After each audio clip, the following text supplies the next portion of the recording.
Growing the F Up, the show where we learn the essential things the world says we need to know but never bother to tell us. Today we are going to talk about kitchen basics. We're going to talk about what we need in the kitchen. We're going to talk about the appliances that we typically find in a kitchen, as well as recipes, how to read them, where to get them, and how to get the most out of them. So let's get started. Okay, first we are going to talk about a basic kitchen kit. This is if you are moving into an apartment by yourself for the first time and you need to be able to cook for yourself. What do you need? The basics of what you need. Now, first and foremost, after going through this list, I am well aware that it seems like a lot, but I will tell you the majority of things, with the exception of the top 3 things that are on my list, I was able to walk into a Dollar Tree, a dollar store here locally for me. They're called lots of different things in different places, but a dollar store, and I was able to purchase everything else that I see on this list that will work for you. Now, these top 3 things are a little bit bigger items. They're going to cost a little bit more if you buy them new. However, I definitely recommend checking out thrift stores, checking out resale shops, checking out Amazon Marketplace or Craigslist or Facebook Marketplace. Those kind of places, great for finding used of those items. And we're going to talk about each individual item, what we use them for, and whether or not we feel like maybe we might need something newer later is something we'll talk about as well. So the very first item is a skillet. Now, a skillet that I'm speaking about looks like this. I recommend getting a skillet that has high sides, not a flat skillet. The reason I recommend that is because, now, it doesn't have to be this large. It can be this size. It can be a little bit smaller. But let's talk about a couple things when it comes to that. We always want to make sure when we're getting basic essentials, because there's a lot of things out there that allow us to do one item. Like if you look and you go looking for kitchen stuff, there's a lot of appliances. There's a lot of pots and pans. There's a lot of different things that you can do this one thing with.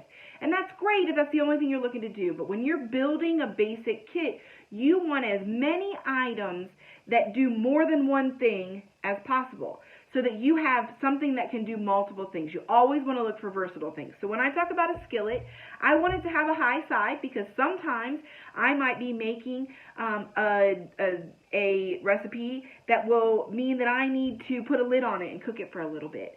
And so it might be a little juicy and I don't want it to spill all over the edges. Maybe I'm just grilling a hamburger. Maybe I'm putting a piece of chicken patty in there. Maybe I'm heating up a vegetarian version of chicken tenders. Whatever the case is, I want it to be able to do multiple things. So I want it to have a little bit of a high side.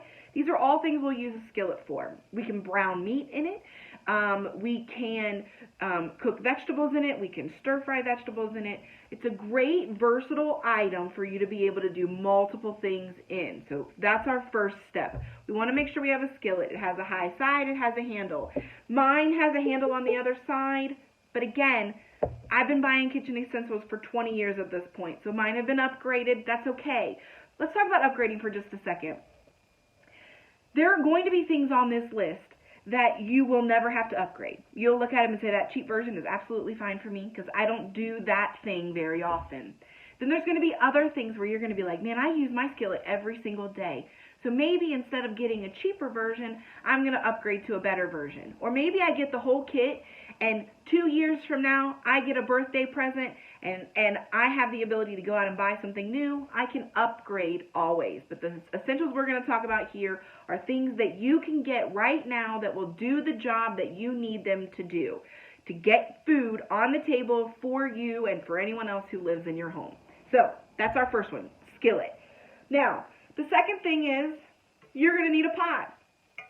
This pot, I'm showing as an example. There are some pots that have one handle, some that have two. This is a little bit of a bigger pot. When we talk about versatile things, I could make ramen noodles in this. I could make spaghetti in this. I could make soup in this. I could make all those things because this pot is a little bit bigger. Now, if I only bought a pot that was a small pot, a little pot big enough for ramen noodles, that's great if all I ever want to eat is ramen noodles. But then if I decide I want to eat something else, I have to go and buy another pot. So we want to make sure we're getting things that are versatile. Again, a great place to look for this, resale shops, thrift stores. You can also get a decent one for $10 or $15 at Target, Walmart, on Amazon. You can find these, but again, you want something versatile. You want something that has the depth of it, that you can make liquid-based items in. That's your pot. Another thing that you want to make sure that you have is a strainer. If you're going to make mac and cheese, if you're going to make spaghetti, any kind of pasta that you're going to make, if you're going to boil potatoes, if you're going to boil vegetables, anything that you're going to need to take the water off of to get out of it, a strainer. You can get them in plastic, you can get them in metal, whichever you prefer, but again, something super cheap that you can get at the dollar store. Again, those are three big essentials that we're looking for. So far we've hit the strainer, we've hit the pot, we've hit the skillet. Now let's talk about what would go in our oven. So the first thing that we want to make sure we have, again, we're talking about versatility, things that we can use for multiple purposes. That is a sheet pan. Now this is an old beat up sheet pan that I have had probably 20 years. I'm not kidding. I believe that we got this sheet pan soon after we got married, and we'll be married 20 years this year. So this sheet pan, again, you want a sheet pan that has a side to it. Now you could go get what's called a cookie sheet. It's a flat pan, doesn't have a side, right? You could make cookies in that, and that would be perfect. You make pizza in that, that'd be perfect. But if you want to do a sheet pan meal where you need to put chicken and vegetables in a pan with seasoning and you want to put it in the oven, you don't want one of those, because one of those is going to leak all your chicken juice all over your oven. You don't want to clean that up. So again, versatility, you want to get one with an edge. So if you get one with an edge, you can do those things. You can also make cookies on this. You can also make pizza on this. You can also put pizza rolls in the oven. You know, you can do all those things, but if you have that extra lip on the side, then it's going to be much more versatile for you. You're going to be able to use it for multiple things. Okay? So again, another versatile, this is one. Thrift store is a great one for this, or you can get this, again, Target, Walmart, $10 or less. Okay? So we've covered those. Now, the next thing, good old-fashioned can opener. Okay? Especially when you're starting out, you're going to eat a lot of things out of cans. That's fine. Don't worry about that. But you want to make sure you can get into them. Now, some do have a pull tab now, but not all. So getting yourself just a cheap can opener to make sure you can get into your items, good option for you as well. The next one, a chef's knife. This is a super important one for you, okay? Chef's knife looks like this. This is actually an all-purpose Santoku knife is actually what kind of knife this is. But somewhere between 5 and 7 inches of a straight edge knife. That's what you're looking for. This is going to be the backbone of your kitchen. As you can see, I've had this knife for a long time. This is a burn from when I got too close to the stove. Yes, just because I've been doing it a long time doesn't mean that things don't happen. That's okay. And there ain't nothing wrong with this knife. We keep using it because we love it.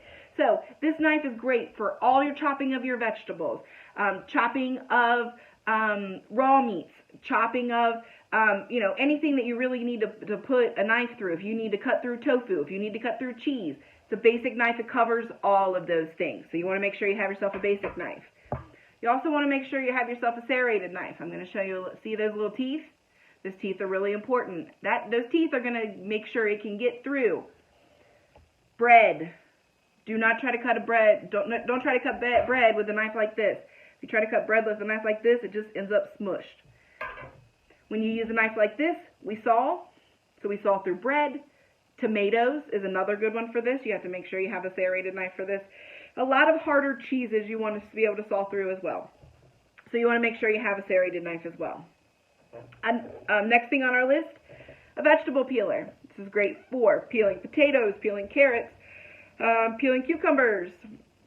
Maybe you want to do like zucchini shreds and make them like zucchini ribbons. You can do that. Use this for that. It's a great way to do it without having to buy another appliance that you need to be able to do that. If you cannot find a vegetable peeler, you should be able to. They're pretty easy to find. A small paring knife will also do those jobs as well. I recommend this. It's easier, it's safer. You're not fighting with the knife as much. Vegetable peeler is a big one. Okay, so then we're going to have two kinds of spatulas that we're looking for. This is what I call a flippin' spatula. It flips things. Flips things like pancakes. It flips things like burgers. It just, flips over that piece of chicken that you needed to flip over.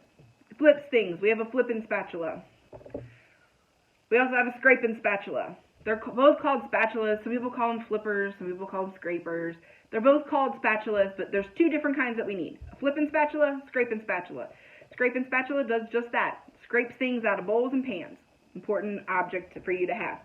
Again, just because something gets burnt doesn't mean that we can't use it. Yes, I'm horrible about that. We also need a big old spoon. This big old spoon will scoop things out of anything that you need. Stirs together cake mixes. It scoops out soup. I get mine big enough so that I can use it as a scoop ladle as well. Again, versatile, so that I don't have to buy a ladle and a big spoon. I can buy one big spoon that's big enough for me to be able to pull soup out as well. Another option that I definitely recommend, tongs. These are great for meat, for flipping meat, for picking up meat, for picking up vegetables. We talked about those kind of sheet pans. We pop it, we can squeeze it, we can use it for pasta to pull it out of the bowls.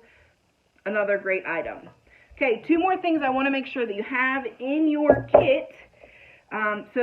Three more things that I want to make sure that you have in your kit. A pot holder. When you pull that pan out, it's hot. Make sure you have something with your hand. I put it on my kit. It's just a thing I want to make sure you have. Cutting board. You want to make sure you have something to use to cut with. Do not cut on your countertops. It will cut right through any kind of countertop that you got. Make sure you have a cutting board. Make sure you have a separate cutting board. If you're going to cut chicken, make sure you're cutting it on a cutting board, then you're washing it, then you're cutting vegetables. Especially chicken and pork, you want to make sure you, any kind of poultry, chicken, turkey, also pork, you want to make sure you cut them on after clean board. You don't want to contaminate. We'll talk more about that when we're talking about more specifics of cutting and cooking as well. But another thing that you want to make sure you have. Measuring containers. This, in my opinion, this is all you need. It has measuring cups. It has measuring spoons. Now, there is talk out in the world about needing to have separate dry and separate wet measuring devices. This is a wet measuring device. These are dry measuring devices. The reality is, for me, I've been cooking 20 years.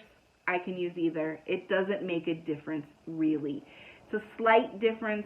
Has to do with the way that the water bubbles up over top, so you can't get a full amount in a dry measuring where you can on the line of a wet measuring. But I'm telling you, you can do either. You'll be fine. And then the last item is a microwave safe bowl. So it can be glass, it can be plastic, but it needs to make sure that it's microwave safe. Because you might need it to melt butter, you might need it to, cook something that, your recipe calls for you to throw it in the microwave and cook it, or it tells you to defrost it in the microwave. A microwave safe bowl is always a good option as well. Now, of course, the last thing that I did not include in our kit is the things that you need to eat with. Obviously, you're going to need plates and forks and knives and spoons. But if it's just you need a plate, you need a bowl, you need a knife, you need a fork, you need a spoon. And you need a cup to drink out of. But again, that's an essential kit that you can get. The thrift store is good for those as well. So keep that in mind, making sure that you have the things that you need to eat with after you've cooked this wonderful meal that you've cooked. Now, let's talk about appliances that you're going to find in your basic kitchen. So we have 3 appliances that are in most kitchens that most times, especially if you're renting, are going to come with the place that you're living in, your apartment or whatever the case might be. Now, these are ones we're going to use to cook with. Obviously, we're also going to end up with a refrigerator and a refrigerator to store our food. But we're going to talk specifically about the cooking process and making food for yourself. So the first one, we're going to talk about the stovetop. So sometimes you'll find gas stovetops, sometimes you'll find electric stovetops. For just a second, let's talk about the difference between the two. If we see flame when we're cooking, when we turn it on, we see the flame, that's a gas cooktop. Anytime we don't see the flame, we're talking about electric. So sometimes they're flat. Sometimes you see the coil where they heat up and they get red. That's the difference between those two. Gas, typically you can control better the heat, where electric you just kind of turn it on and it does what it needs to do. So, but the difference between the two in that sense. If you see the flame, it's a gas stove. If you don't see the flame, whether it's a flat or a coil, it's electric. Some other oven basics. So some people have what we would consider a conventional oven, where you just turn it on and it does its thing. You turn it on the temperature and you put your things in. Other people have what's called a convection oven. The difference between the two, a conventional oven, it heats the whole item through a heating element. A convection oven has that same heating element, but it also has a blower inside so that it circulates the heat more evenly. So most times convection ovens take less time to cook than a traditional oven. So you want to make sure you know what kind of oven you have, because your recipes, most recipes are adjusted for conventional ovens, and so you're going to have to make adjustments if you have a convection oven, because it's going to cook quicker in those. So just make sure you're paying attention to that. Also, with oven cooking, a lot of times in recipes you'll see it'll say to preheat the oven. What that means is turn the oven on to the temperature that it tells you to preheat it to, and then wait. The temperature will come up in that oven. So it starts out at a low temperature, and you'll see it go like 100, 120, 200, 250, and then it gets up to that like 350, 375, maybe it says 450, whatever your recipe calls for. It has to get up to that temperature. If you put food in it before it does that, you're going to be heating that food slowly along with the oven. Now, in some situations, it's not a big deal. If you throw a frozen pizza in before it's preheated, it's going to take a little bit less time because it's going to continually heat up, but it's going to be fine. In other situations, if you're baking, if you're making a cake, if you're doing cookies, if you're doing brownies, if you're baking bread specifically, if you're baking something from scratch, not something necessarily frozen, but something from scratch, let that oven preheat, because the recipe is set up so that when you put that item in the oven, that oven is already the temperature that it needs to be. So if you turn on the oven, a lot of times there's a light that'll say it's preheated, so it'll light up. Some ovens will beep at you when they've been preheated, but it just means that it's bringing it all the way up to the temperature that you want it to be at. It'll let you know when it's there. Then you can put your food in and judge your timing on that. The last item is a microwave. Not everyone has a microwave, but many people do at this point. So I wanted to talk about it for just a minute. Couple tips. Never, ever, ever, ever, ever put metal in the microwave. Any type of metal. No aluminum foil. Don't leave a fork in your spoon. Don't put a metal sheet pan in the oven. That's why I was telling you earlier about that microwave safe bowl. It's a bowl that you can put something in, you know it's not going to explode. Literally, metal will cause sparks and explosions in a microwave. Be careful with that. Another tip for you about using the microwave. Stir your items about halfway through when you're in a microwave. The way the microwave works, it seems like, it heats the outside and then you get to the middle, and it's like still cold or frozen. So a great way to do that is to turn it on for the amount of time that it tells you, about halfway through, open it up, stir it if possible, and then put it back in. It allows for even heating in your microwave. The last thing a microwave can do that not a lot of people think about is defrosting. If you have frozen chicken in your freezer and you want to use it and you forgot to take it out, you can throw it in the microwave, press the defrost button. It actually lowers the amount of power that goes through it, so it doesn't cook the chicken, it just defrosts the chicken, so then you can cook it later. So defrosting is another one. Hamburger is really easy to do that way as well. So if you've stored away some hamburger, we're going to talk more about that when we talk about our meal planning and our grocery shopping. We'll have another episode specifically to those things. So we might have some things put away in the freezer because we got them on sale and we needed extra. Again, come back and see me. We'll talk more about that. So if we have those, defrosting in the microwave is a great option for that as well. Last thing we're going to talk about today is reading a recipe, how a recipe works, and how we get the best out of our recipes. So the first thing we're going to talk about is where do we get recipes? Now, we know that there are cookbooks out there. There's cookbooks everywhere. You can get them at the library. You can get them at the store. You can get them on Amazon. A lot of people my age and older than me like to use cookbooks. A lot of times the cookbooks will be based on a kind of lifestyle that you like. Maybe you'll find a keto cookbook, or you'll find a cooking for two cookbook, or you'll find a how do I cook for my kids when they won't eat anything cookbook. I have lots of those cookbooks. But you can find cookbooks in that way. That's one reason why people like cookbooks, because it gives them a variety without them having to kind of go and dig for things. But most people at this point are using the internet to find recipes that they're looking for. There's a couple great websites that you can use for that. All Recipes is a great website. My Recipes is a great website, both.com. And foodnetwork.com is a great one as well. I use a lot of Food Network ones. So when we're looking at these kind of recipes, there's a couple things we're looking for. I have a couple printed off from the internet web recipes for you guys to be able to see, because I wanted you to get an idea of what I'm talking about. So this is a print off that I've done off of the Food Network website. So the first things I want to talk about are, of course, we have at the top what the name of the recipe is. It's also great when you find things either in cookbooks or on a website to find the picture. Does it look like something that looks appealing to you to eat? The other thing that's really important, it's going to tell you how complicated it is, and it's also going to tell you how long it's going to take to cook. So this one you can see, it's an easy level. It cooks enough for 4 people. The prep time, the total time it's going to take you to cook this is 30 minutes. It's going to take 10 minutes worth of prep time, and it's going to take 12 minutes to cook. And then 15 minutes to cook, and then it's going to take 5 minutes of what's called inactive time. So that's usually, like, if I had to guess, I'm looking at this steak, it usually means that the steak needs to rest. So it's going to take that 5 minutes before I'm able to eat it, but I don't have to be cooking during that time, okay? Another option here, this is another Food Network one, and again, it tells you at the top what it is, and then it tells you over here how long it's going to take you to cook it.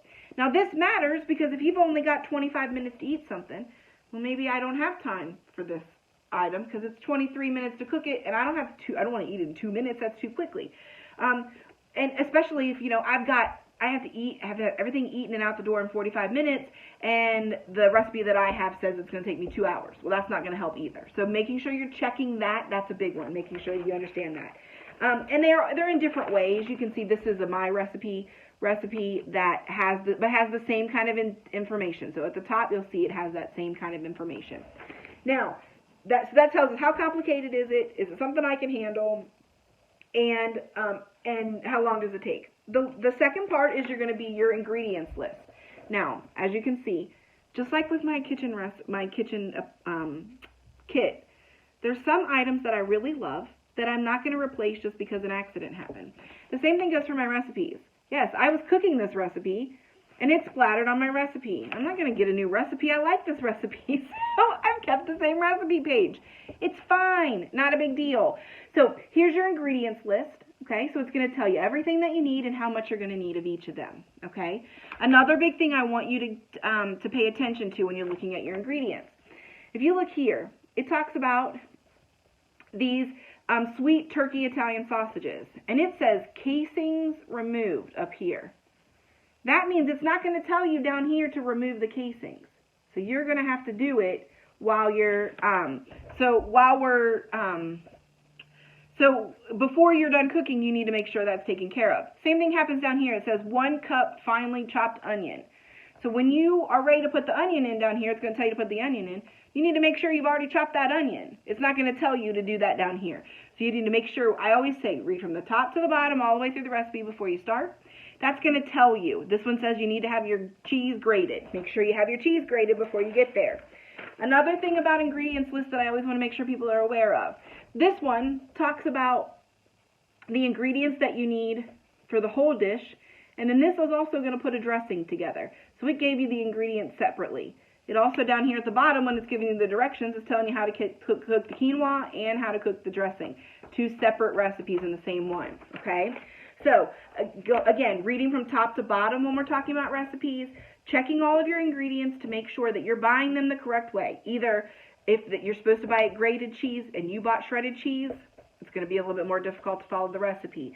And then when you get it, when it talks about that prep time, that's what it's talking about. You need to chop that parsley already. You need to zest that lemon already. All of these are words that we will talk about in another video about exactly how to do those items. But just for this purpose, to remember, we have to have those things finished before we get to the bottom. The last option when it comes to the last situation when it comes with recipes is something that your math teacher taught you. Remember, order of operations, it matters. When you're reading through your recipe at the bottom, it's going to tell you what to do when. It tells you that because some things take longer to cook than others. Some things you need to do before you move on to the next step. So you're following that order of operations from the top to the bottom. Just like with math, it matters. Start at the top, work your way to the bottom. It'll even tell you at the bottom how to serve it. It'll tell you everything you need to know. Read through it first, then go back, start at the beginning, do step 1, then step 2, step 3, move your way straight through. If you follow those basics of recipes, you can read any recipe, you can cook anything that you want to cook. All you have to do is follow it from the top to the bottom. Okay, what did we learn? We learned what we needed for a kitchen, how each of those items is important to our kitchen. We learned that versatile was important. We want to make sure that we have versatile tools in our kitchen so that we can do multiple things with the same tool so that we're not spending money on each individual tool.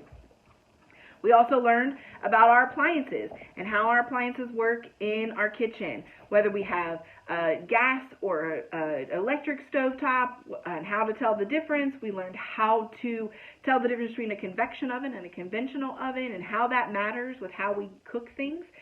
We learned about the basics of microwaving, what we can do in the microwave, what we can't do in the microwave. No metal, don't forget, no metal in that microwave. And we also learned the basics of reading a recipe. We learned how to find recipes, how to find out whether a recipe makes sense for you and your skill level and the amount of time that you have left to cook with. We also learned about ingredients and what it was asking for in ingredients and how much prep was going to be included in those ingredients. And we also learned that our math teacher was right. Order of operations matters, not only in algebra, but also in recipes. And so we want to make sure we're following it from the top to the bottom. I want to thank you so much for hanging out with me today and learning some of these kitchen basics. I want to make sure that you feel confident to be able to walk into the kitchen and make yourself what you need to be able to function for the day. Make sure you hit that like and subscribe. Make sure that you turn on those notifications so you're always aware of what we're doing and when we're doing it next. And I will see you next week. Thanks so much. Have a great day.